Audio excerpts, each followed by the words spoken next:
તારીખ 13/2/2026 બપોરે 2 વાગ્યે સમૃદ્ધ ઊંઝા અને શ્રેષ્ઠ ઊંઝાને સાકાર કરવા તરફના પ્રયાસો. Unjha town planning scheme number 6 Dihor ફાટક અંડરબ્રિજ આગળ હાઇટ ગેજ લોખંડની ગટર રેલવે તંત્ર તરફથી લગાવાતા ટીપી રોડ પર અડચણરૂપ અને દબાણ થવાથી વિસ્તારના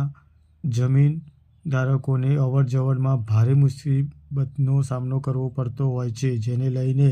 સાંસદ હરિભાઈ પટેલ, ધારાસભ્ય કિરીટભાઈ પટેલને સ્થાનિક જમીન ધારકો સામે સંકલનમાં કરી યોગ્ય રજૂઆત અને રેલવે તંત્રને પણ હકીકતની જાણ કરાવી અડચણરૂપ હાઇટ ગેજ લોખંડની ગટર દૂર કરવાની રેલવે તંત્ર તરફથી સંમતિ પ્રાપ્ત થઈ છે, તે બદલ આભાર વ્યક્ત કરવામાં આવ્યો છે, જેને ધારાસભ્ય અને સાંસદ હરિભાઈ પટેલ તથા ધારાસભ્ય કિરીટભાઈ પટેલ દ્વારા આ રજૂઆતથી આ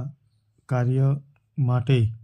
એમને મંજૂરી આપવામાં આવી છે. રેલવે તંત્ર તરફથી સંમતિ પ્રાપ્ત થઈ છે.